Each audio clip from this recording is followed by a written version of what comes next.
Hi,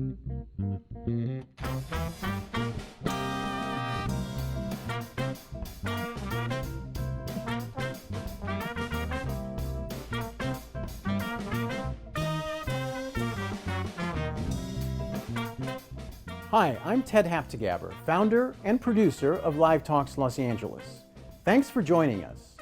Since we started over a decade ago, we have brought you hundreds of conversations with storytellers, writers, actors, musicians, humorists, chefs, and thought leaders in business and science.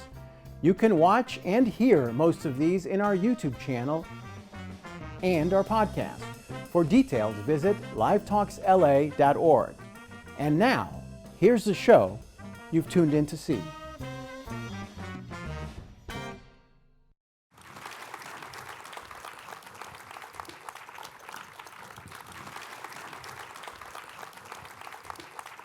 I got this hat because we were at the Spur Awards, was it last year? It was. And I was the only guy without a hat. And he said, "You've got to get a hat." I said, "I'm a Jew from LA. You have to get a hat." So this is the second time I've worn it, both times with Craig. For those of you who don't know, Craig Johnson is the author of the best-selling Walt. But now, wait a minute, isn't it handsome? Isn't he it? good looking? Right? Actually, my wife saw this on Instagram, and I thought she was going to give me hell. Like, what were you doing buying that hat? And the text she sent me was, "Wear it home." Yeah. So it's revitalized my marriage, too. Thank you, Craig. Yay, you know. Craig is the Works author for of Walt, the... works for you. Like, you know. I'm sorry? Works for Walt, works for you. Exactly. It's an aphrodisiac hat. We're straying, Craig. We're straying. Craig, is, as you know, but some of you may not, is the author of 15 best-selling Walt Longmire crime novels.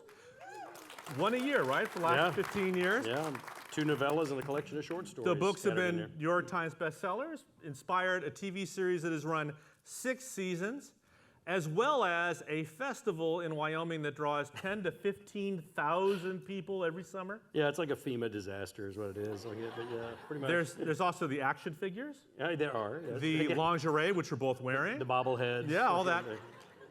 But long before that, well, let me back up a little bit. The new book, Land of Wolves, which is terrific, is sort of a game changer. The book follows the traumatic events of the last novel, where Walt had to go to Mexico to rescue his daughter. Yep. And it was a harrowing experience. And unlike most books where the heroes never change, Walt does change. He is impacted by the things that happened to him. And he has come back disconnected from his job, disconnected from his town, disconnected from himself, and wondering who he is and where he's going. So I think, in a way, that gives us an opportunity to go back to the beginning a little bit and talk about where Walt came from. How did you start writing the first book? The legend is, and tell me if this is BS, Okay. that you were a recent New York transport to Wyoming. You'd bought a log cabin kit and were attempting to build this log cabin. Right. And going nowhere, so you said, "I think I'll write a crime novel instead." Yeah, no, not exactly like that. No, like, it was actually the idea for Walt actually came from I ran into 2 DCI investigators in Wyoming, where we have one crime lab in the entire state. I was laughing because when I was checking into the hotel last night, like the young woman there, she asked me, she said, "Well, how many people are in Wyoming?" And I said, "About as many in 1 square mile of the 405, I think is how many there are." And but anyway, I ran into these 2 DCI investigators there on the Powder River, and I asked them. This was years and years ago, like that. When that CSI craze was all going on, and I asked them. I said, "How long does it take you guys to get DNA evidence?" And the one looked at the other, and they looked at each other, and he turns to me and he goes, "Is this a high-profile case?" And I said, "Well, let's pretend like it is." And he goes, "About 9 months." And so I thought, well, okay, well, that's not particularly honest than what they're doing in these TV shows and these books and all this. You thought they were honest? Well, they were a lot more honest than TV. Like They're wearing Gucci and driving Hummers. Yeah, not really. But anyway, they said no. It's a lot more difficult like that. Whenever you're a more rural-oriented state like that, and then it takes money to do that type of stuff. And so I said, well, maybe if you tried something that would be like the sheriff of the least populated county in the least populated state, like that, it would be something to make you focus more on character and place, and not so much, on the technology or, the whiz-bang stuff. And I've always thought that, character and place are always where the best writing is anyway, so. But when you sat down to write the book, did you intend it to be a series? Did you intend it to be a standalone great American novel? It was just a novel. It was just going to be one book. I mean, you know what it's like. I mean, my favorite question is when people ask you, did you always want to be, a writer? And, my immediate response is, yeah, but you don't tell anybody because it's kind of like wanting to be an astronaut. The odds against you are so high. It's better to not embarrass yourself and tell anybody, and that way if it does happen, it's a miracle overnight, But now you look like you're, wrangling cattle and chopping wood, but the truth is, you have a degree in playwriting. You studied writing. I did. And I just didn't let that get in the way of becoming a writer. It was one of those things where, what that was actually, it was dialogue. Because I noticed that, there seemed to be a lot of dialogue in novels. And so I thought, well, I don't know anything about dialogue. Maybe I should learn about dialogue. And so, that was actually, in Philadelphia, with a graduate degree in playwriting. I thought, well, those guys know everything about dialogue. So, I got the degree, and then later on, of course, wrote the first book, The Cold Dish, and it came out, and all the reviews, all they talked about was the descriptive passages. Nobody said a damn word about the dialogue, and I was like, I shot 2 years there, didn't I? When you were creating Walt, were you aware of the cliches of the genre? Were you consciously trying to avoid the 6-foot-tall, laconic hero that every man wants to be and every woman wants to sleep with? Absolutely. Walt's what I refer to as over. He's overweight, overage, overly depressed. But he still gets up in the morning and tries to do the job. And so I was directly in counterpoint to the 6'2" of Twisted Steel and sex appeal kind of guy. And then, of course, along comes Robert Taylor and just blew that right out of the water. Now, there's something I don't get. You just described Walt as overweight. What was the other one? Overfed, overdepressed. Overaged. But your wife has said in numerous interviews that Walt Longmire is who Craig wants to be in 10 years. She said that 10 years ago. Oh, yeah. I'm not any closer, no, if that's what your question is. No. But why would you aspire to be overfed, overweight, overdepressed? It sounds comfortable. It sounds comfortable to me. I don't know. I think also that it's also more of who Walt is, what the makeup of Walt. He's patient, he's intelligent. He's, extraordinarily, he cares. That was, when I was doing a lot of ride-alongs, with a lot of sheriffs up in Montana and in Wyoming, the one thing the term that they would use over and over again was my people, my people. They would consistently refer to the people in their county as my people. And, not a lot of police officers use that particular term. And I think a lot of it has to do with the fact that, sheriffs are the only elected law enforcement official. We give them, one of our most prized possessions, something that's absolutely, there's no qualification to it. It's the most important thing that you can give is your vote. And so there's a connection there. And I think that, for a lot of these sheriffs, they feel that connection. They know that this is like community policing. And a lot of people that would never walk into a police department in their lifetime will walk right into a sheriff's office and walk right up to that sheriff that they gave their vote to and say, hey, I'm having a problem with this, that, and the other thing, and I need your help. Isn't that also kind of the Andy Griffith Show, Andy Taylor effect? We all think of the sheriff as Andy from Mayberry. You can go to him with your problems. Oh, yeah. He'll fix you up. That's the ideal. That's the ideal. But then whenever you see somebody with a gun belt, and all of that, it kind of changes the dynamic a little bit. So, That's true. So when you wrote Cold Dish, you gave it to your publisher and you thought, okay, now I start work on another book about something else? Or did they immediately come back to you and say, we want more Walt? Yeah, no, I didn't answer your question. With I'm going to hold your feet to the fire that's all right. You're not that's evading fine. a single question. No, when I wrote the first one and I wrote The Cold Dish, it was just a novel, and I thought, my theory is that if I can get this published, they're never going to publish another one. And so, I'll get this one out and maybe get it published and it'll be a happy day. And so, then I remember sitting there with Catherine Court, who was the president of Penguin USA, the one who's my editor, actually at Viking Penguin, and she, had the ARC sitting there between us, which is the advanced reader copy, and we're having lunch, and she goes, "We would like some more of these." And I said, "I'm happy to write you guys some more books. I've got these other ideas." And she goes, "No, I don't think you understand. We would like some more of these. We think these characters and this place, people are going to want more of this." And that's when I, with the knowledge of not having had a single book published, started arguing with the president of Penguin USA and going, "I don't think that's a really good idea. But I've got some other ideas I want to bounce off of you." And she goes, "Why don't you go back to your ranch in Wyoming and sit down and think about this?" And so I did. And the thing I also neglected to mention is that the first draft of The Cold Dish was about 650 pages long. Yeah, it was like Absaroka, it was like War and Peace in Absaroka County was what it was like. And I thought, I had to chop out, almost like, 300 pages out of that thing. And I thought, I lost a lot of backstory. I lost a lot of like history of some characters and all of that. And I thought, if you want to bring that stuff back, if you want to, reapply that stuff, then you're going to have to write some more of these like that. And that was 15 years ago. So we owe the series to your unwillingness to throw out stuff you already wrote. Exactly. It's all about keeping the crap that you had to cut from the first book. Absolutely. I did not have a wood-burning stove at that point in time, which probably salvaged the whole series. So when the first book came out, did it soar to the top of the New York Times bestseller list?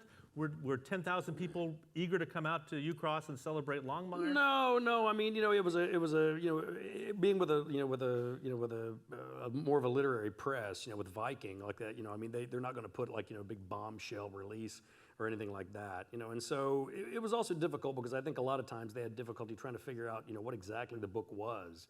They thought that it was a mystery novel like that, but it had a lot of humor in it.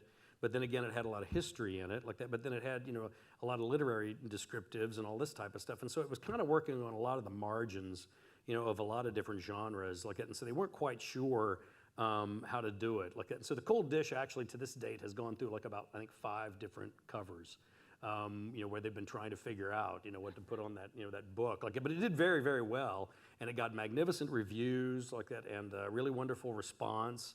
Enough so that Viking Penguin thought, yeah, maybe we can go ahead and continue as this with a series. But it was a slow build. I know because you came to me for a blurb for your 4th book, and I'm nobody. Hey, so, no, don't say that. What was the turning point? Do you think? What was it that finally lit the spark under the series? Well, it was funny because Catherine, the Catherine Court, once again, she goes, it'll take about 6 or 7 books before you get on the list, the New York Times bestsellers list. Like, and I was like, 6 or 7 years? I was like, really? Like, I had really unacceptable, expectations, like, starting out. And I was like, really? Like, and like clockwork, 7th book, got on the list. Everything she said, all the way down the line, has been absolutely right. I can't imagine, though, publishers these days being willing to stick with a book for 7 I know, books. I know. Usually, if you don't come out like a cannon that very first, and certainly the 2nd book, they'll drop you like that. So, and then I was fortunate that, like, this strange thing happened, and these wonderful producers came and started talking to me about the possibility of doing a TV show before book 8 came out, like that, and that got leaked out, and then suddenly there was another quantum leap. So before we get to the TV show, which we'll get to, okay, when you started writing these books, you obviously had not intended to do a series. What was your starting point? Did you start with the character? Did you start with the mystery? Did you start with the world? What drove you in those initial books before you got as comfortable with Walt as you are today? It's always a combination of all of the above. Like, I mean, I can never like really define, either plot or character. To me, like, the plot is going to exercise the characters, and the characters are going to exercise the plot. And so it's kind of a combination effort. I'm always thinking, okay, well, trying to find something that's going to, illustrate these characters. There are a couple of things that, I take into consideration with each book. The first is that I write the books in what I call a Vivaldi, which is like a seasonal, cycle. Like, and so it takes me, 4 seasons to get through 1 year of Walt's life, which was an unexpected, benefit simply because it retarded Walt's aging process to a great extent. Like that, I mean, it takes me 4 books to get through 1 year of Walt's life. And so, Walt, here is, only like maybe about 12 years older than when I first met him, whereas, I mean, not that, like more like only 3 years older than when I first met him. Whereas I, on the other hand, am like 15 years older than when we first met me. So at some point, I'm going to be older than Walt, and I don't know how crazy I am about that idea. But would you think most readers are aware that your books, like Sue Grafton's Kinsey Millhone books, are not set in present day? I don't know. That they are back in, was it 2004? I'm hoping they don't care, is what I'm hoping. Like, because I don't care.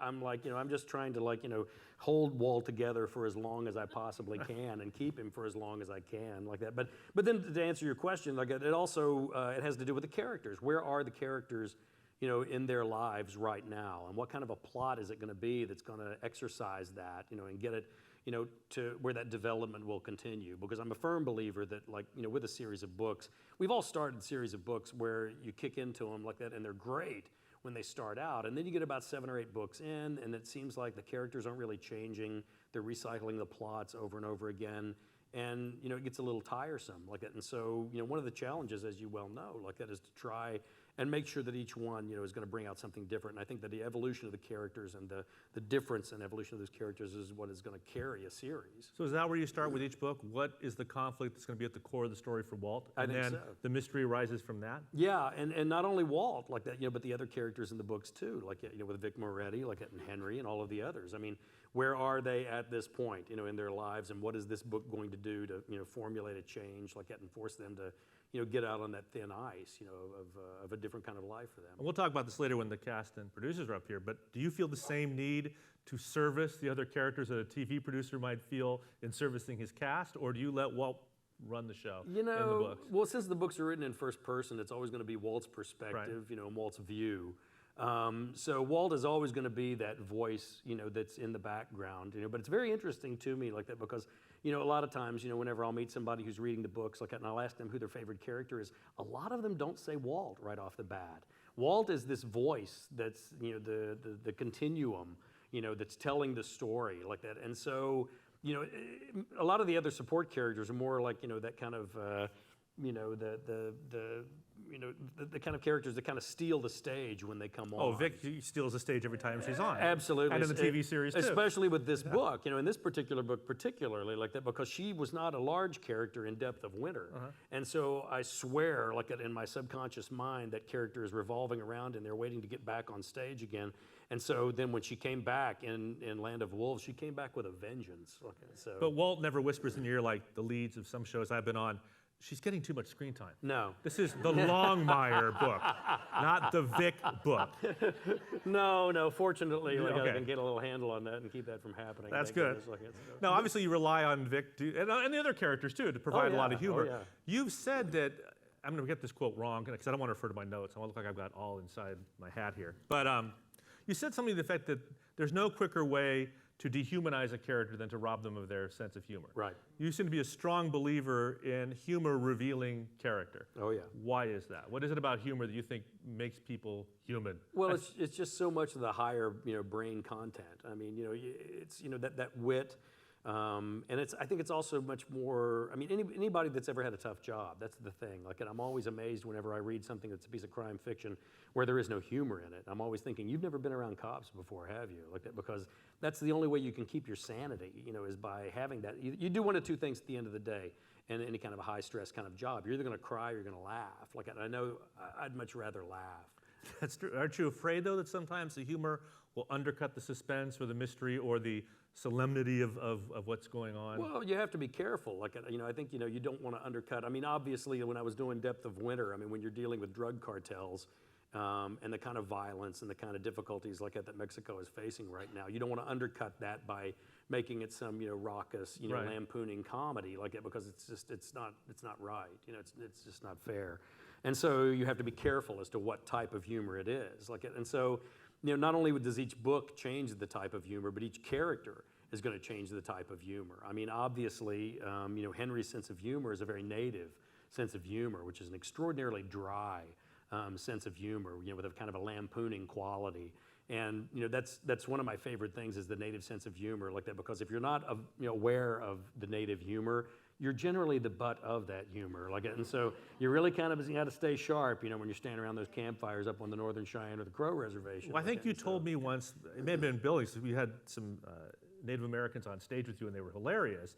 And you said that whenever a Native American is doing humor, there's like 17 levels of irony in every line. Exactly. What did you mean by that?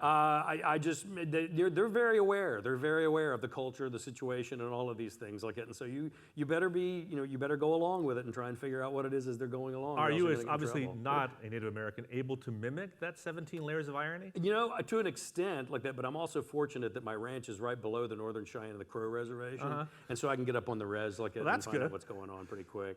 So although you want to challenge yourself with each book and you want to push Walt and the characters in new directions, do you feel the same pressure that TV showrunners feel to some degree, that they have to do the same show every week, only different? Do you have to do the same book every book, only different? Are there some things you just have to do to satisfy the readers? Yeah, I know that there are those things, but I generally ignore them and go right on ahead and just write the book that I want to write. I love my readers. You guys are the most important thing in the world. I almost got eaten by a bear on this last trip to Alaska. And I got to tell you, the last thing I thought as this bear turned around and looked at me was, I have 3 more chapters and an epilogue to write, you know? And Judy does not know how this book ends, you know? Like, and so you're very, very important to me. I want you to know that. But I think that if you get too wrapped up in the expectations of what a book is supposed to be, it can be, you know, a little too encapsulating where you become formulaic. And you know, there are going to be, you know, books that some people like better than other books. I mean, there were a lot of people that didn't like Depth of Winter because it did not take place in Wyoming. It did not have Walt with the backup characters that he normally had like that. But I think that it really revealed a side of Walt like that, and was a very different type of book, you know, for me to write. I mean, the violence in that book, you know, was maybe more violent than all of my other books put together like that. But you know, to write a book about the drug cartels of Mexico and to try and like soften it down or anything, that really wouldn't have been But did that proper. reinvigorate you as a writer? Did that make Absolutely. you more excited about writing the book than perhaps Absolutely. a standard Oh, absolutely, Longmire? Absolutely. Like, and then, you know, to take into consideration, just as you did in that wonderful introduction, you know, that Walt, you know, the title of the book, you know, it's from a proverb, a Basque proverb, that a land of strangers is a land of wolves. You know, and Walt being a stranger, not only, you know, in a strange land, but also a stranger to himself, like it is, you know, appalled by who it is that he's kind of become. Because on his trip down to the depth of winter to Mexico, like Henry gives him the advice and says, you're going to have to go back and find that individual that you were in Vietnam and get him out of the Foot Locker and bring him back, because you're walking into a war zone. It's not going to be a police action. And so Walt has to uncase that individual that he was. And that individual is not going into that dark night very easily. Like that, he's sticking around like that, and you know, Walt's having to confront that individual. What was extraordinary to me about this book was that he went through that hell in the previous book, and it's not just we're back to the usual Walt Longmire. You read a Spencer novel, no offense to Robert B. Parker or Travis McGee or any of these long-running characters, and they could have one arm chopped off, you know, lose their mother, see their dog hit by a car. And the next book, it's happy times Yeah, again. they're having a martini. Like, yeah, it's they're like, not. But to see Longmire affected by what he went through and coming back, the Walt we know, but also not the Walt we know, I thought that was a very brave thing for you to do. Thank you. But you may also alienate readers who want to come in and see the Walt, and especially after the last book, see the team they know. Yeah. Was your publisher concerned about that? Were you a little nervous about it? You know, my publisher is like probably the most fantastic, you know, group of individuals I've ever had the opportunity to work with. Like it, and it's absolute freedom. The contracts that I have for the book say that it must be a mystery and have Walt Longmire in it. That's it. You know, I'm out there swinging in the dark all by myself. Like at that point, like it, and. No, they don't put any pressure on me in any way, and you know, I think they're more excited when the books, no matter how different they happen to be, they're excited about that. I mean, one of the things that, you know, that I probably should, you know, mention also is that, you know, I mean, the majority of your books like tend to be like, you know, in urban areas, like, and so you have a lot of material to work with as far as like nefarious, you know, actions and all that kind of stuff. When you're writing about the least populated county in Wyoming, there's only so many people you can murder, okay? You know, I mean, because sometimes, you know, people give me a hard time about that, like, and I'm like, well, that's kind of why I've kind of adopted, you know, a pattern where I'm kind of doing home and away. It's almost like a ball team when I'm writing the books like that, because one book will be, you know, at home like that in and around Absaroka County, and then the next book will be up in Montana, over in South Dakota, you know, down. I've gone as far away as like Vietnam in 1967 or Philadelphia, you know, in the third book. And I think what that does is like make it a little bit more believable, you know. Well, like Jessica Fletcher, who in their right mind would visit Cabot Cove? No one would, for God's deadly sake. there. I mean, it's the like place wearing is, a red God. shirt in Star Trek, for God's sake. You're dead. You're mine. So, you know, I mean, for me, that's kind of important, like that, you know, to have that, you know, to kind of define, you know, that the realism of it. But the other thing that I laugh about is that, have you ever noticed that, like, you can have these characters that, like, you know, are really good at what they do? I mean, you know, Walt is like a world-class detective. I mean, he really kind of figures, you know, some of these difficult cases out. And, you know, other law enforcement agencies and other sheriffs and other chiefs of police and highway patrol and all these other people, they would notice that. They would see that, and they would invite that individual. It's not like, you know, a lot of times that you see, well, hey, that's our turf, that's our jurisdiction or something like that. Generally, it's everybody's in the same foxhole like that, you know, and if somebody's doing a really good job, they would invite them over and say, hey, you mind taking a look at this case? Who do you think, Craig, might be in charge of making that happen? considering you write the books. Yeah, I mean, well, you can yeah, have yeah, people notice yeah. that Walt's good at what he does. Well, exactly like that, but it just seems like there are an awful lot of these series where these guys are struggling, as a PI, or struggling, as a detective. Well, look at and Bosch. nobody ever notices that they figure this stuff out every week. Really? Probably. Every book, Harry Bosch solves these horrible murders and proves he's brilliant. In every book, his bosses are like, I don't know what you're thinking, Harry. You really aren't. We doubt your integrity to the badge. And all.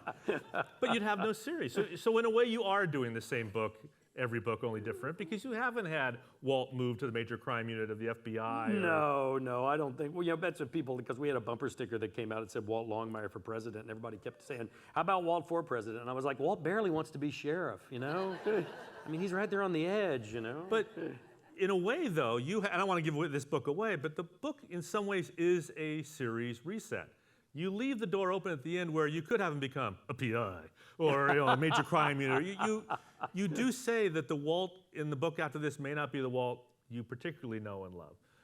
Is that intentional? Are you thinking maybe it's time I shake up the series a little bit? No, I think it's just a natural evolutionary process like that with the character. I think that, with the things that he's gone through and the things that have happened to him, and obviously, with what happened to him in Depth of Winter, that's going to resonate. He's going to have to carry that with him, for the rest of his life, and so, it's almost as if, there's always a cyclical pattern to all of these things like that, and I try and, coerce that in each of the books. Like in the beginning of this book, Walt is talking. He's sitting on the tailgate, of a truck with Vic, and they're looking at a dead sheep, which is how the cold dish started like that. But, his attention is more on the trees like that and the effect of the wind on the trees and saying how the wind is almost, holding a beseeching hand, out to these trees like that and inviting them out onto this dance floor of the great parks of, the Bighorn Mountains.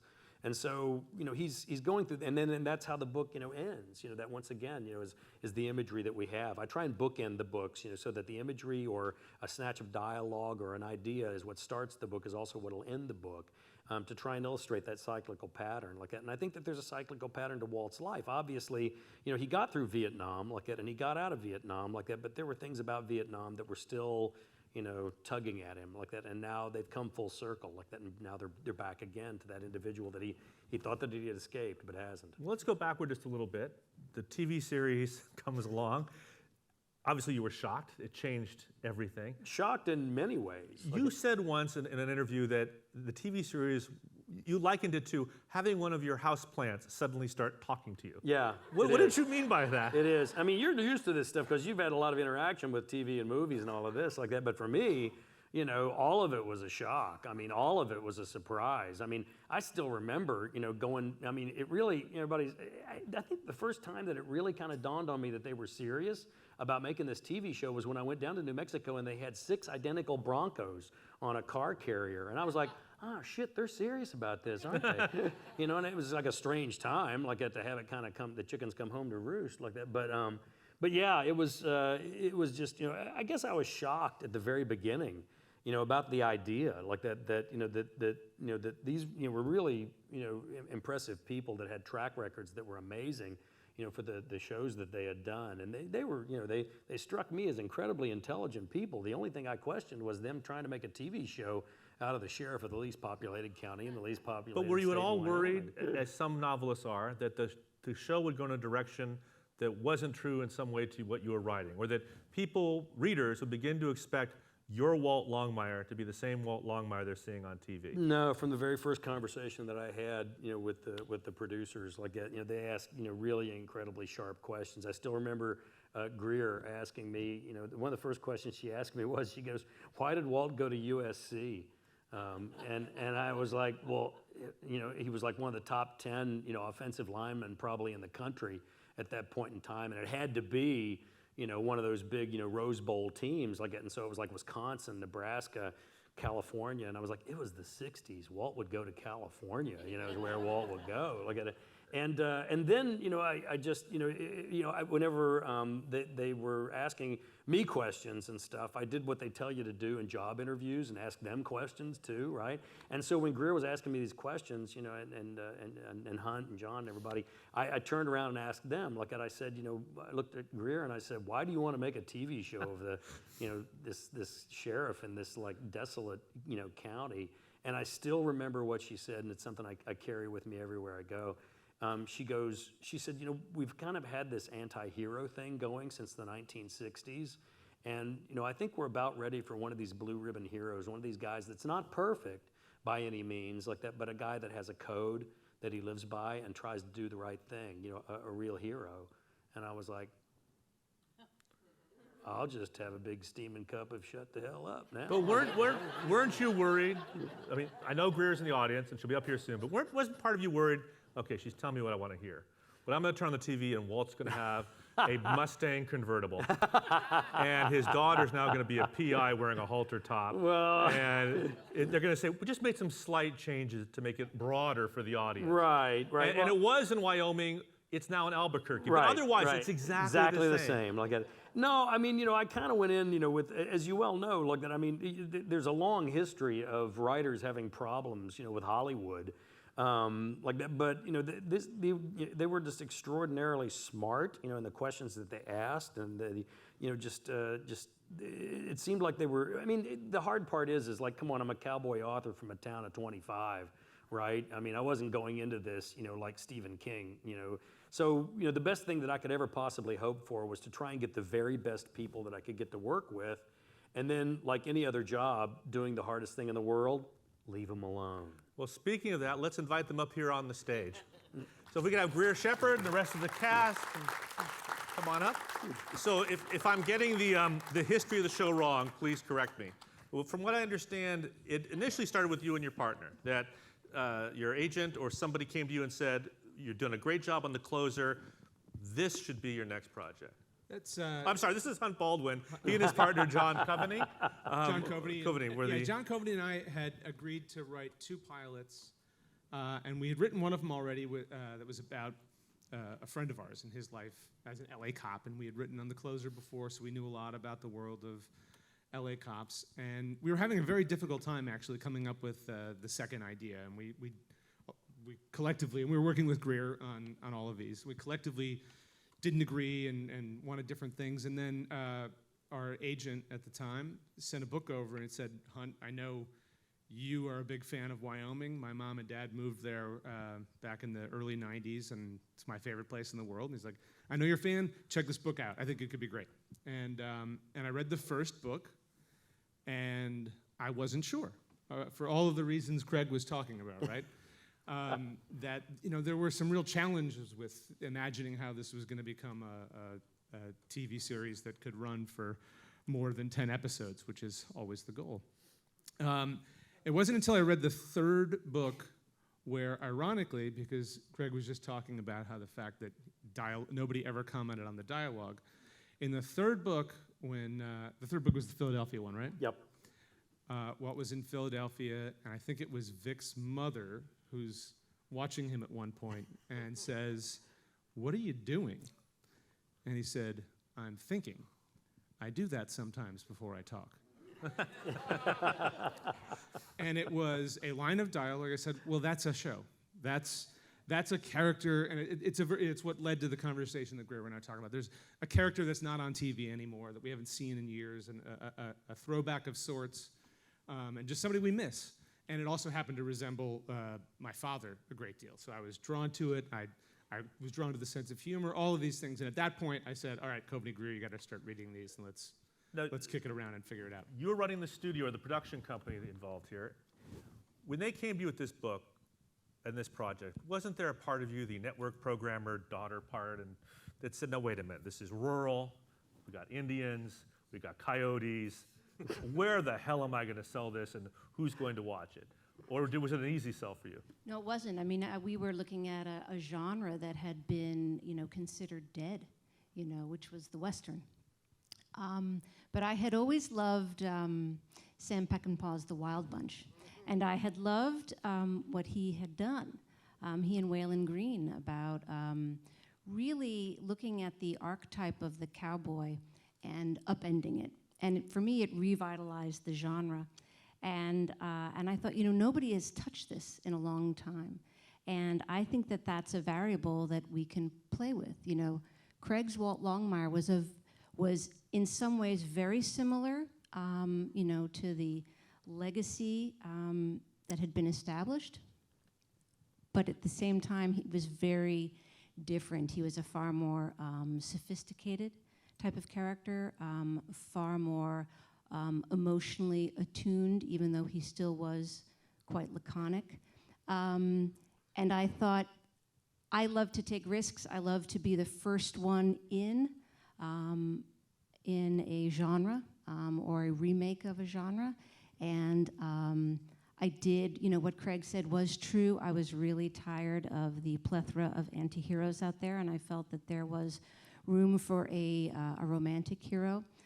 It also, for me, was a love letter to my father. I think this show is a love letter to fathers, literal fathers, the idea of a father, and so I thought, let's try it. I knew that the risks were high, but the material was extraordinary. And Craig had handed us a roadmap, and I think we always knew what the feeling was we had when we read Craig's books, and that was always our North Star. We too never wanted to sort of just keep, replaying a format. But what was very, very important to us was this common denominator of a sensation of this man makes us feel safe, and this is a transportational experience. That was always important to us. You guys had just come off, or you were still on the big hit, The Closer, a great police procedural. You're on A&E, which had a lot of reality crime shows. When you were on A&E, was there pressure to make it more procedural and less character, less atmosphere, more forensics and mystery of the week? I think in television in general, when we started making the series, it's been a really interesting journey. When you think about how much TV has changed since 2008, which is I think when we first started this, is that about right? At the time, we set out to make a Mystery of the Week show. And it was our hope that we were going to do one that instead of being 90% procedural and 10% character, that we were going to fight and claw our way to something more like 75%, 25%, and that would have been great. But we figured we'd be telling a murder mystery every week, and that was that. And so there wasn't pressure to do what we had sort of set out to sell and what we agreed we were going to do. What was really interesting, though, is that right away, they began to start seeing the way people's viewing was changing as Netflix was coming out and people were starting to watch entire seasons and binge shows.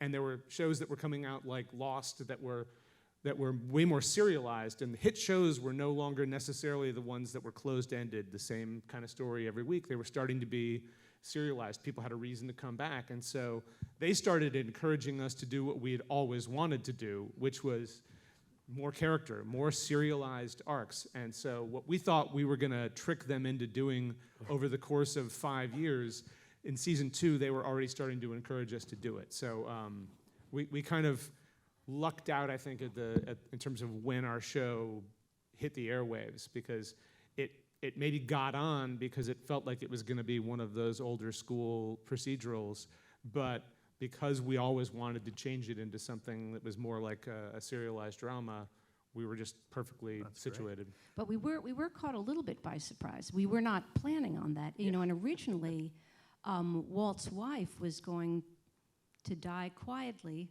on the porch, as she does in one of his short stories, end of story. And we suddenly realized, we need to sort of create a huge, long mystery surrounding her death. And fortunately, we had not done anything egregious to sort of undo that possibility. The other big change was that when we were first talking about it, we thought, and it'll be Nighthorse who killed her. And then we so fell in love with A that we thought, we can't do that. It's always the Indian.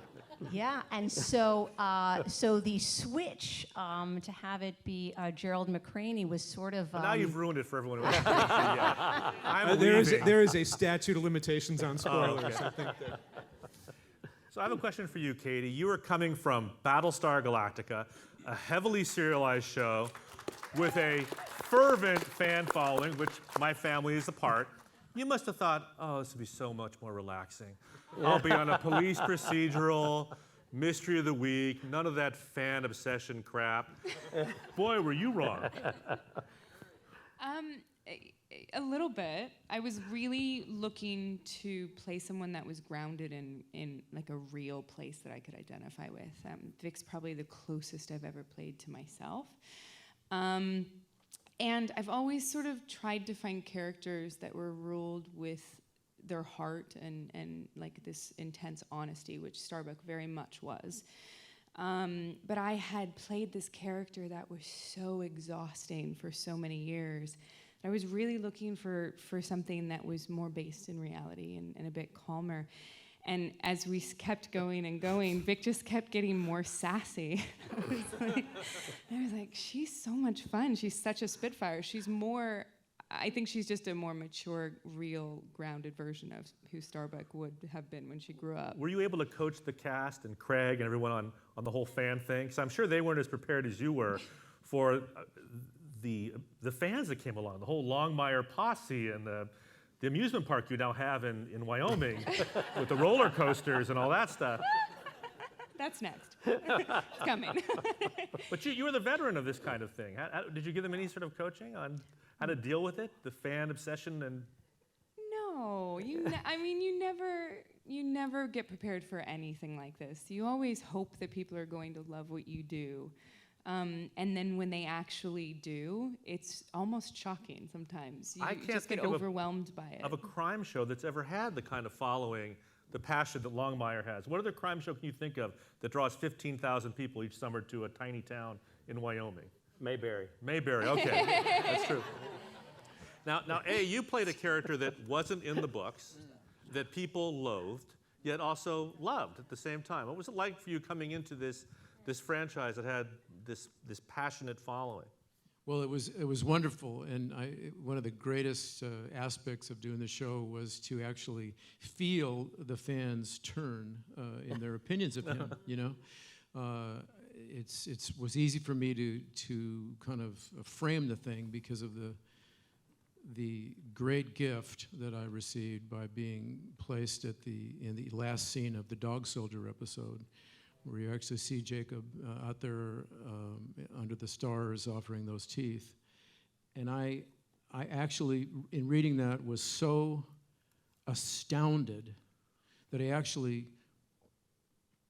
folded the script back to the previous page and allowed myself to actually experience it a second time, a little bit, just making sure that what I was reading was actually on the page, that was going to be Nighthorse who was actually out there doing that. Because the moment you describe a character with such a specific ritual habit, you can explain that to people really quickly. And so many people, I mean, it's funny that I took it so seriously, but at Longmire days, oh, you're the guy we love to hate, you're such a bad guy and stuff.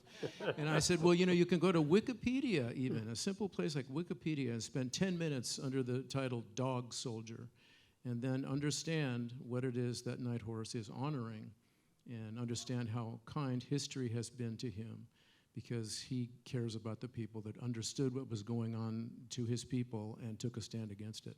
And it was just wonderful to see people kind of go, oh, and come back the next year and talk about him in different language. It's one of the great experiences of my life, actually. So here you have the houseplant talking back to you, Craig. Right. It didn't impact your writing at all to have this whole thing going on, characters that didn't exist in your book, the fans who are coming to Longmire who may not have known that a book existed, they fell in love with the character they see on screen that may not be the character on the page. Did you, I mean, pretend I'm not here, the houseplant is a houseplant. Okay. Did you have any kind of resentment, just a little bit, that now you have to compete in some way with this other Longmire to hold on to your own Longmire? Not at all. Like, I mean, that was the great thing about it, was the ability to not have any kind of, like, you know, foreknowledge of how this stuff is done or what is involved or anything. And so for me, it was just this spectacular thing that happened like that. And for me, it was also like a separate but equal universe was what it turned out to be like that. And I have to admit, like that you know, as far as the characters were concerned, like that, I had based a lot of the characters off of people I know, friends, family, people I'd worked with. my favorite quote about writing is the one from Wallace Stegner where he says the greatest piece of fiction ever written is the disclaimer at the beginning of every book that says nobody in this book is based off anybody alive or dead, you know, and it's always, a dicey proposition when you live in a state that only has 500,000 people in it. Everybody knows who you're talking about, for God's sake. And so those characters are really solidified in my head, and so it was very difficult, for the actors to supplant, like my father who was Lucian, or my mother who was Ruby, and so they were very cemented like that. But then what happened was they kind of snuck in the back door into the books like that, because what happened was after being down there with all the filming and everything with all of the actors, as they became friends, they started popping up as other characters in the books is what happened. I mean, you might remember, the doctor in Depth of Winter, Aiden Martinez. You disguised that really well. It was full blown. I didn't even bother changing the name. I was like, I'm just going to leave it as A. Martinez. Have you spoken to your lawyer? And then another one was Zon McLaren, like when I was writing The Highwayman, like that, and there was the Arapaho highway patrolman Bobby Womack, like that. And I remember when Judy, who reads, the book, when I write something that day, like she'll read it back to me when we're in bed. And the two things that can happen: if I fall asleep, that's bad, like it. And then if she doesn't laugh or doesn't enjoy it, that's another thing that's bad. And then I remember her reading the description of Bobby Womack, and she turns and looks at me and goes, "Is that Zon McLaren?" And I was like, "Yeah, I think it is. I think you're right." So I want to rewind everybody's going that. to probably show up. It's just a question of when and where. Like Just that, speaking writer to writer, you have your wife read your rough drafts in bed, I do. and you still have a love life? I do. That's I amazing. do. That's I know. amazing. I know. It's amazing. It would kill my love life dead if my wife hadn't read my first draft. So you don't hear Katie's voice when Vic is speaking, or any of the other cast members now in your book? No, because you're able to make that separation. Well, because Judy, my wife, is Vic, so Because it would be very, very hard like that to it's a voice I hear, very, very consistently like that. But then when I'm watching the television show like that, I mean, she fits the role so well. I mean, so well. I can tell it a horrible little story on her that I don't even think she maybe even knows. When they were sending me like DVDs of the auditions and everything, they told me, well, the first thing they told me was, they said it because I guess it's not proper to use the word actress, you use the word actor, right? And see, I didn't know that. And so they said, we think we've got the perfect person for Vic. It's an actor, the one that played Starbuck on and I was like, that was a dude. And I'm like, I was like, that's gonna be a real big change. When you were talking about big changes, wow. And then, of course, our daughter knew exactly who she was, and showed me, and she said, if you want to find out, what an actor or actress is like, go on YouTube and see what they've done, done an interview. And there was an interview that she had done on some, satellite network radio show like that. And it was so funny like that because, she was really, kind of rough with the boys, in some morning show or something like that. Every other word out of her mouth was F this, F that. And I was like, she is perfect for the role. And I said, she's absolutely perfect. And so for the rest of the cast, what's it like being involved in something that's not just a TV show, it's now a cultural phenomenon? There's going to be your likeness at the amusement park he's opening in Ucross, in action figures and candies and stuff. How does it feel to go to Longmire days and have this sort of adulation for the show? I would like to start this one. You got to pass this one off to Adam like that because Adam now has a signature sandwich at the Occidental Hotel in Buffalo, Wyoming, called the Spur. And so I just thought I'd drop that on you there. So. No, I need to go get it. I need to go have a sandwich, I guess. No, I mean, first of all, I mean, every moment of the process from the first moment that we had meeting each other in the airport, on the way to shoot the pilot in Santa Fe, from those first moments to the moments when Lou and I were in the gym at the hotel that same day after lunch, and Rob was in there, and Rob Taylor played the sheriff, looked at me, and I looked at him, and we kind of looked at each other, and he goes, "You're the Ferg, aren't you?" and I said, "You're the sheriff." And he looked at me and he goes, "I knew I was going to like you." And I swear that's exactly what was said. And we all hit it off so hard in a different way, not just in a, "Ooh, we're all on a show. This is exciting. Let's be friends." In a I feel like we're going to know each other a long time kind of way. And everything just kept, then to the read through and getting to know everybody. And, there's a magic that happened between us that was just part of the reason.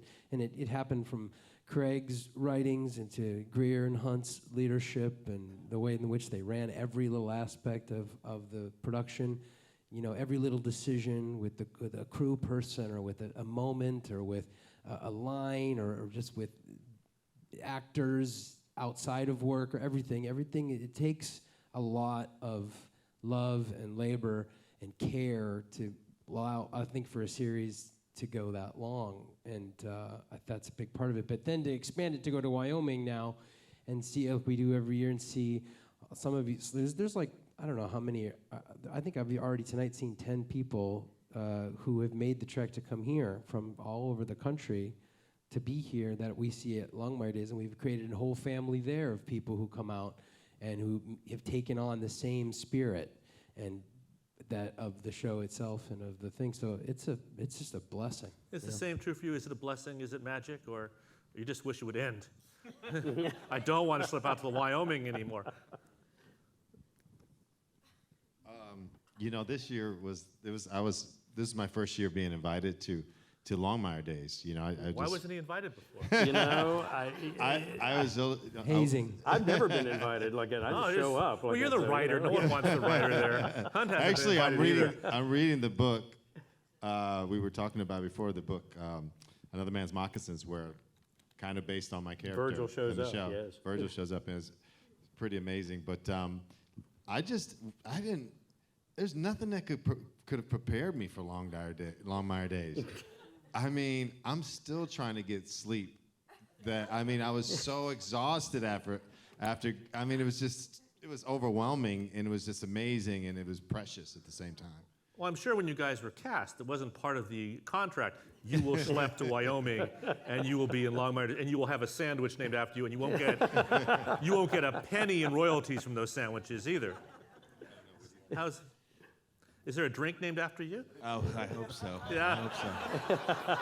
There should be. Yeah. It's like, No, for me, I've been dragged along into this world of, I was welcomed in, and it's just been a phenomenon. It's just been an unbelievable experience for me, and I play a complicated townsperson. Complicated. I have to tell a story about John. So,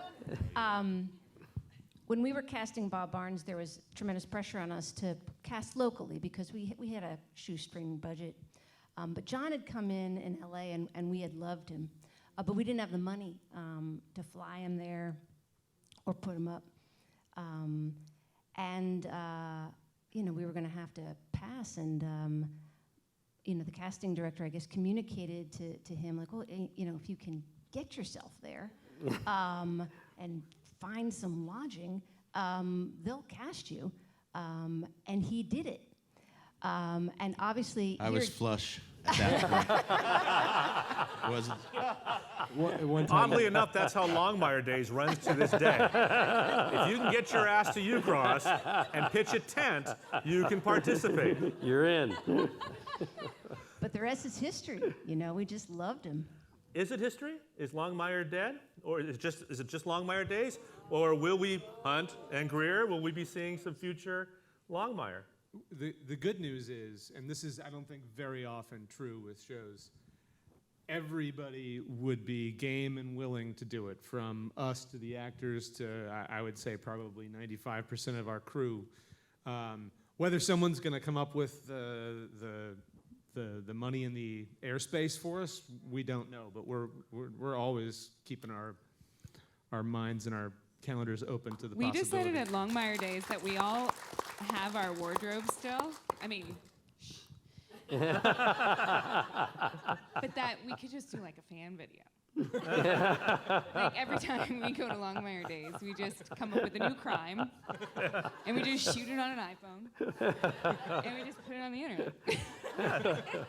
Just have to try and explain those extra 10,000 people that are in the streets. And we'd have to find a role for Bailey. It would Right. be really No, hard. no offense. I'm not sure all of you are at your best acting-wise at Longmire Days.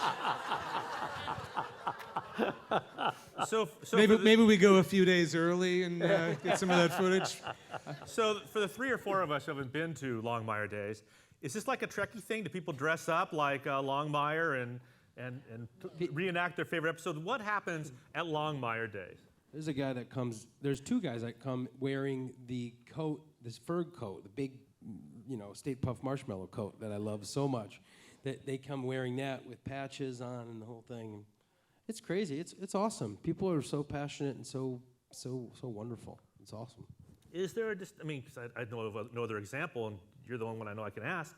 Is there a difference between the science fiction fans and the crime show fans in the way they interact with the show and the characters? It's actually it's really funny because I just did an episode of YouTube because I had committed to go to Comic-Con, but it was the exact same weekend as Longmire Days, and I was like, oh my God, like I can't disappoint one half of this fandom. Like they'll kill me. So we did this whirlwind 4-day trip to Comic-Con, drove from San Diego to Los Angeles, and went to Longmire Days the next day, and just like 4 days of no sleep. The fans are very different in the genre that they love, but they're exactly identical in the respect and the admiration that they have for the show that they adore. And so I've never met a fan of Longmire or a fan of Battlestar Galactica that wasn't incredibly supportive and loving. But is there a line? I mean, are there fans who will accept you with a ray gun and with a Glock?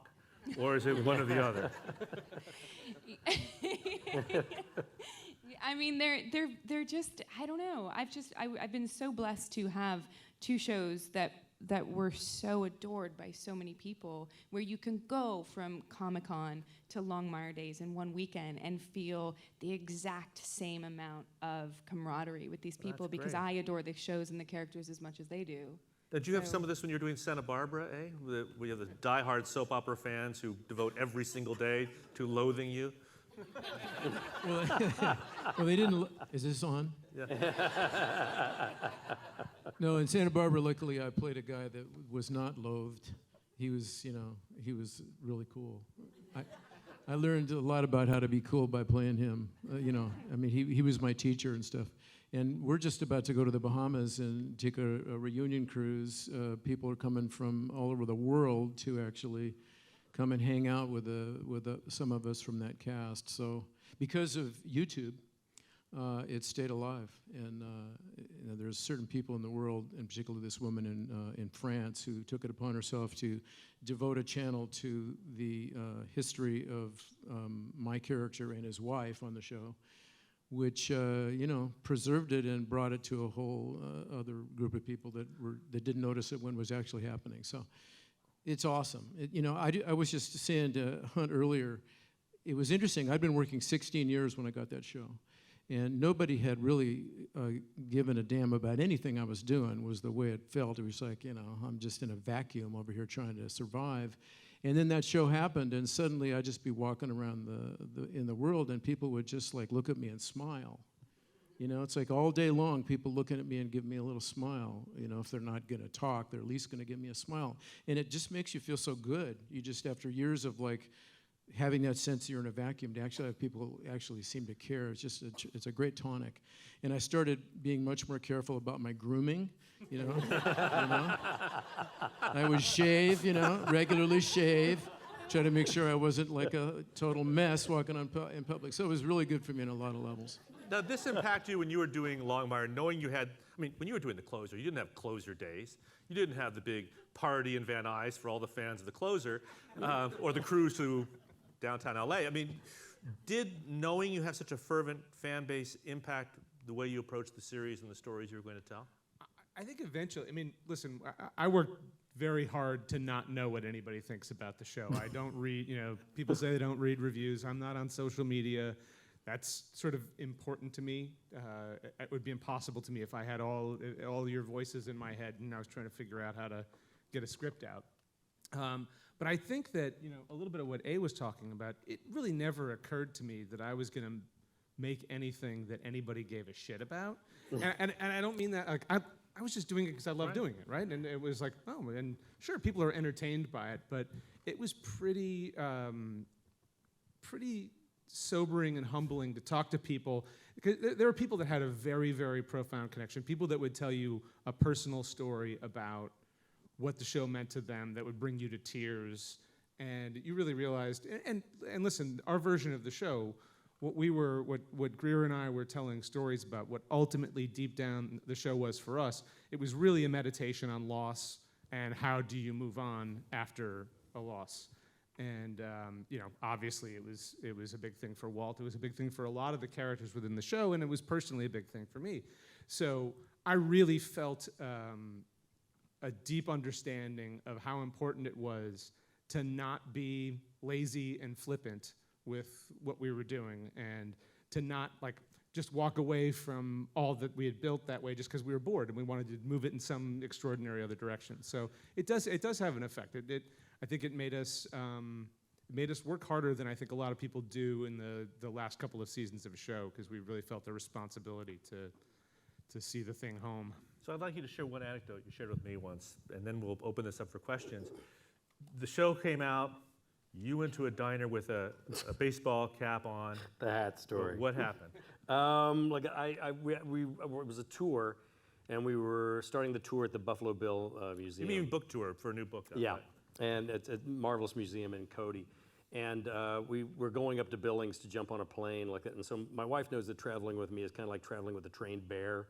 As long as you feed it, it'll all be okay. But if it gets hungry, things could go sideways. And so we stop at this little cafe on the outside of Red Lodge, and I go in. And when I'm not wearing one of these, I'm wearing one of those Absaroka County Sheriff's, ball caps. Some of them I've seen in the audience here. And if you didn't know there was no 24th county in Wyoming, if you didn't know there was no such thing as Absaroka County, they look pretty real, right? So I've got that on, and I go over and I'm writing a check for lunch, and the woman behind the counter, she goes, "Where'd you get that hat?" And she said it real aggressive, and I thought, oh crap, she thinks I'm a real sheriff's deputy, and somebody's dined and ditched, and I'm gonna have to go chase somebody down the main street of Red Lodge.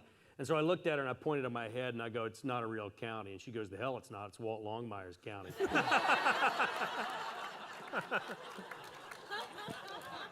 So I felt like I'd been smacked, and so I looked at her and I go, "Well, I'm Craig Johnson." And she goes, "So?" I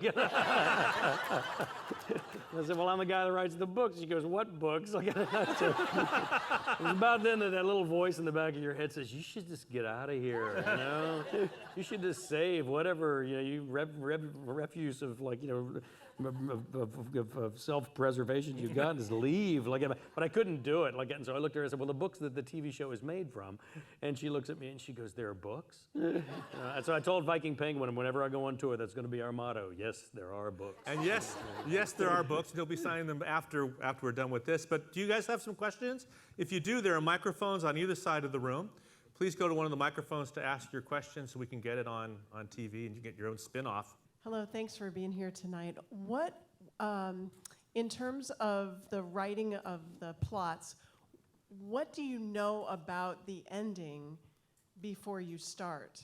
Are you working that out as you're writing, or do you have a goal in mind? I'm assuming you're talking about the books. The books, yeah, I do. I kind of tend to refer to what I write as socially responsible crime fiction. So I'm not looking to just stack bodies up like cordwood. I want to have something to say like that. And probably one of the biggest statements that you make in a whodunit is, who did it? And so you need to know that. And I think also to get to an ending, you need to work to get to it. And so for me, it's very important to very carefully outline all of the books before I get started, and make sure that I know exactly where it is that I'm going. That doesn't mean there won't be some surprises along the way, as Lee knows. There's always little spots you get to where you decide to take another fork in the road. And I'm sure the same thing with the television writers too. Well, is that true with television? Because in TV, as you may not know, when you write an outline, you give the outline to your line producer. They're off prepping, casting, and building sets based on your outline. Do you feel free to just let your mind and creativity take you where you want to go, or? You haven't read one of our outlines. A lot of people think of outlines as 5-6 page documents that are a rough schematic that will keep the line producer at bay and allow them room. Our outlines typically came in around 40 pages. They were prose versions of the script. And generally speaking, the process for us from going from outline to script was one of cutting. So it was very, very rare that there was a lot of change that happened between outline and... So you knew exactly where you were going. We did, and I think that not only in each episode, but actually for the arc of the series. I won't take out a series unless I know how it ends. And so our process is very similar to Craig's. We start with a theme and what is this piece about, and it necessitates a particular type of ending. And so yes, within each mystery, but also we always knew that that Walt would change, but really incrementally, just like he does in the series. And so we sort of knew for a very long time that his big change would be that he gets a cell phone. That's what the whole series was building toward. The finale of Longmire, he gets a cell phone. Game of Thrones didn't do that. He gets I wanted to say thank you for the magic that is your writing. My question is, if and I hope it comes to pass, if they were ever to make a feature film of Walt Longmire, what would be your pick? Which book would you want to see? Oh, that's Made into difficult a to movie. say. That's difficult to say. Like I, it's interesting because people sometimes ask me. They say, if they did do a movie and everything like it, would you have the same cast? And I'm always like, I'm not telling anybody they can't have these same roles. You got to be kidding me, like that, And with the job that they did, like that, it would be insane, like to try and change any of that chemistry. But storylines, I don't know. I mean, that's the big question. Would it be a continuation of what happened? At the end, of the television series, like it, or would it be a complete leap, off into another area like that? I do know that, the state of Wyoming would sure like to have it filmed in Wyoming. I know that. So that would be the only thing that I would probably fight for, I think. So. Hi, I know how tough it can be to get popular and hit those convention circuits. This is mostly for Katie. I mostly want to pass along greetings from a very good friend of ours, Julie Caitlin Brown, who... Thank you. Yes, and... Julie keeps me busy. Yes, she does. And my question is, how do you do this every day and not just wake up and say, I'm in heaven somewhere? How do you keep your reality based? Wow. A couple things. I think that when I decided I wanted to be an actor when I was 15, I thought I could do it, but I never actually dreamed someone would let me do it. And that I could get paid for it. So anything after that first job that I got that actually paid my rent, for anything after that was just icing on the cake because I was in shock.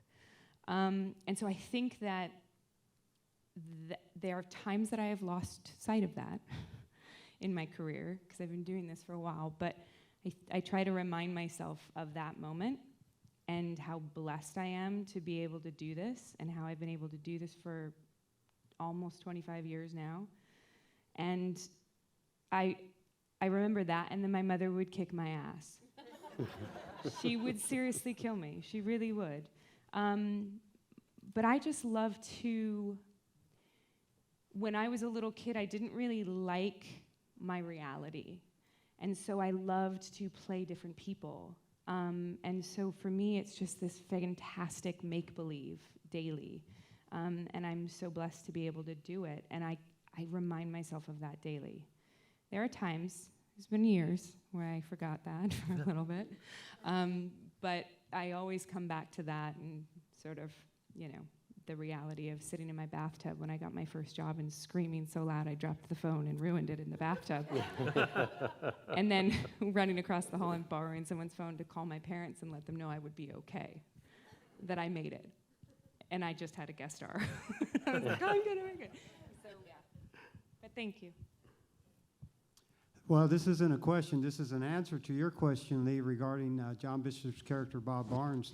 there's no one drink for Bob Barnes, but a couple years ago we did do a Bob Barnes pub crawl, of which I can say I'm a graduate of. Yeah. Many of us take a great deal of pride in our koozies like that we have, our little beer koozies. My question, I don't know, maybe a little embarrassing, but in the last episode of the season, of the whole series, Vic and Walt get together. It's a little more intimate than any of the other episodes, and as a reader, I know about the relationship between them, but my friends who watch only the show were a bit surprised, and I was wondering if you can explain somewhat that shift, that tonal shift, that kind of reveals their relationship in the end. That surprised my friends. Yeah. I mean, I like the way you say your friends. It's I don't. You, isn't it? you Asking for a friend. Asking for a friend, right? Yeah. Let her friend know the answer to that question. Listen, you know, we always have an idea of what we're doing, and we always hope that it's conveyed to the viewers. And in our minds, we were building towards that slowly, subtly, gradually for the entire series. That was, as we talked about with Walt getting a new cell phone, the two of them getting together was another one of those things where, like, that's not something that's going to happen in season 2. That is something that's going to be a culmination, not a complication, not a problem, a culmination. So I think that because they were so reserved and they missed each other so many times, that it was probably a little bit shocking to have them go from 0 to 100 that quickly, but it was, for us, it felt very natural and gradual and appropriate. You're in for a treat with this book, because Vic keeps saying to Walt, "You want to go to bed?" And he's like, I think I want to watch TV. You think I'm joking. I'm telling you, Walt's changed in this book. Am I joking? He's having a hard time getting all the way back. Yeah. As a matter of fact, there's a certain point in time where Vic asks him if a certain portion of his anatomy has been shot off, like that, and so she goes, she hasn't seen it in so long, like that, and so, you know. Did you read that scene to your wife? And I did. You're darn right I did. Like, what impact did that have? I'm here. Okay. Hi, you all are just too much. Thank you.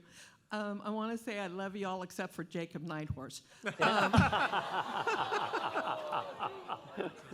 Kidding. I have a family that has Native American Cherokee heritage going back to the Pilgrim days. Thank you for representing. And this question that I do have is for Hector. Jeffrey, you played you play such a wonderful part in representing those who do not have a voice, and I love you for that. How do you, as an actor, take on that kind of a role and that responsibility to represent the underdog? Wow. Thank you.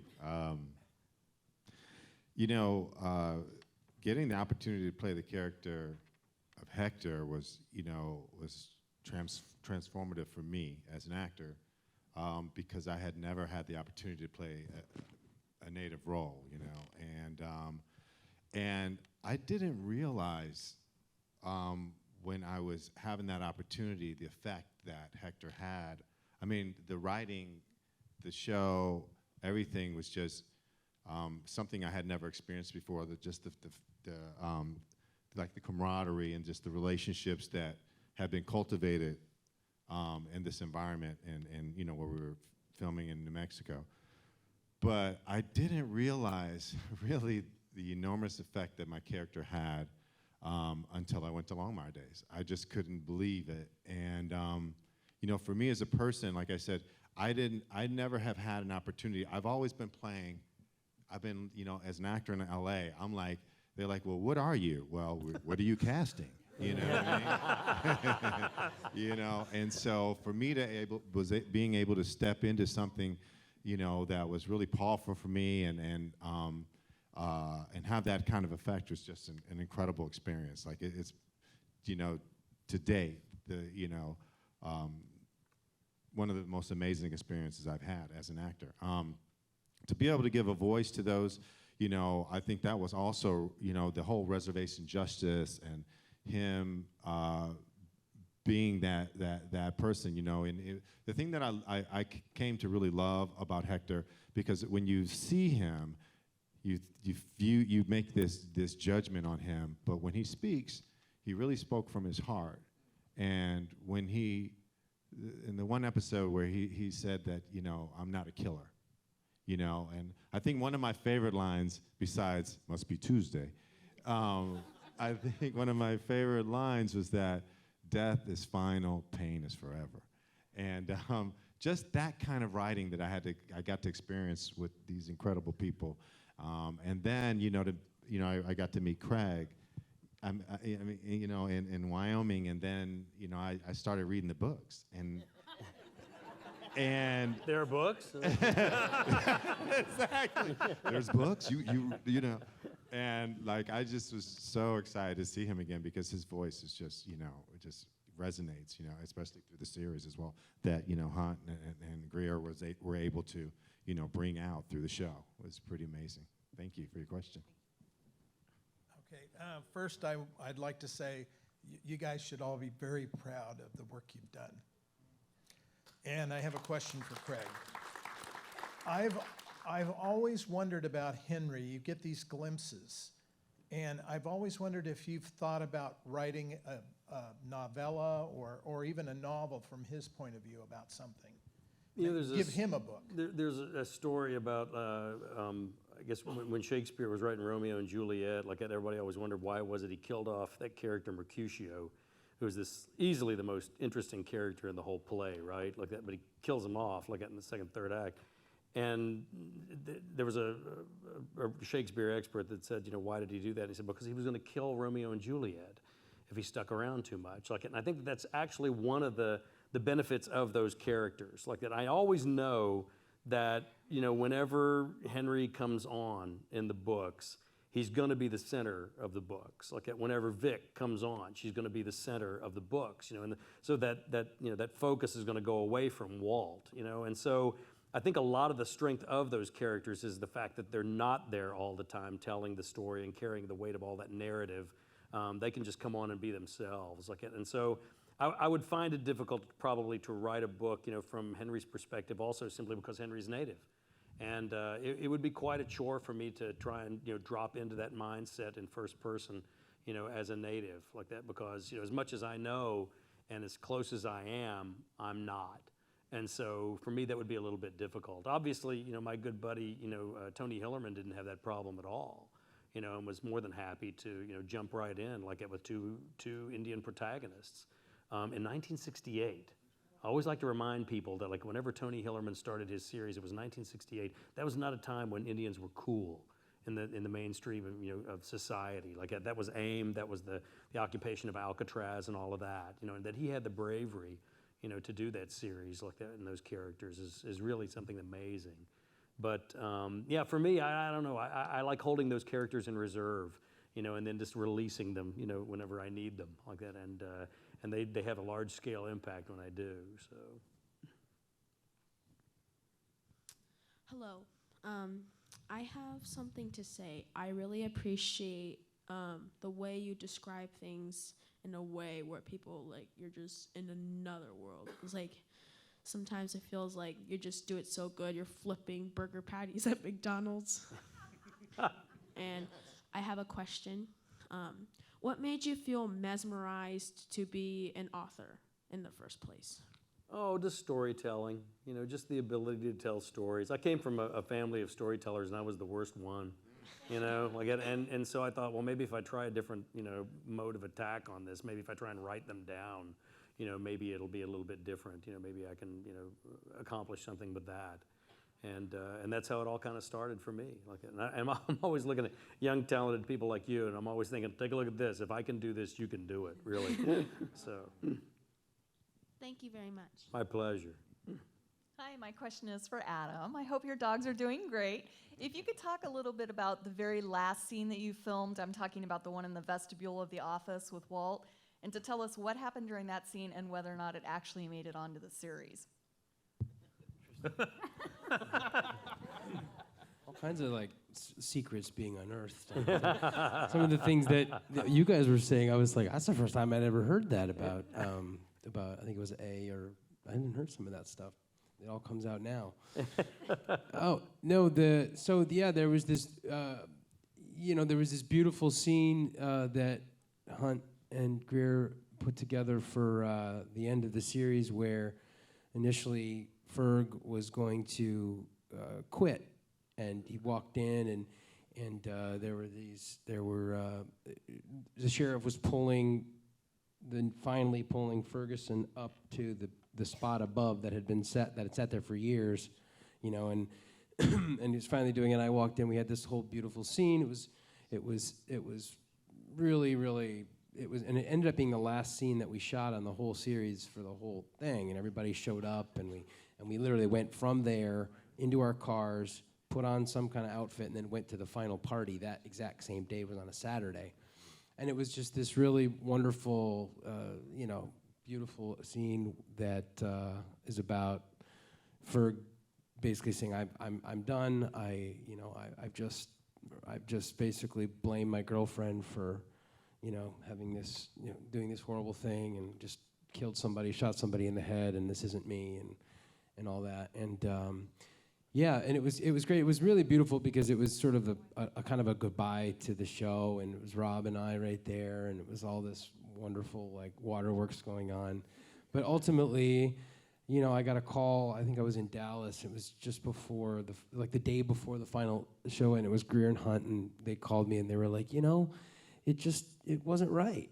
It just wasn't right, and I actually completely agreed with them right there then that it wasn't the right thing. That Ferg stays on and he keeps going, but that happens all the time. I mean, what happens is that they'll write this beautiful stories, and sometimes we shoot it, and sometimes we get a lot of it in, and some of it doesn't make it. And you have these things, and you can't really.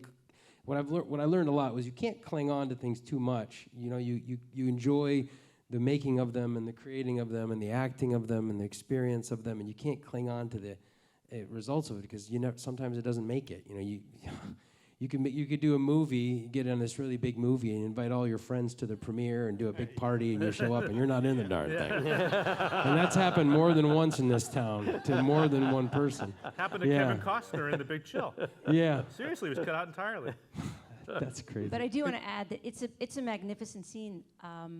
And Hunt and I did watch it, and we thought, it's completely the wrong scene.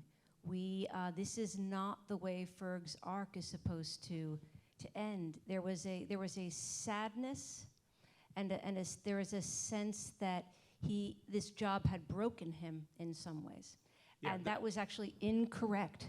I think the scene was always going to get cut because of that.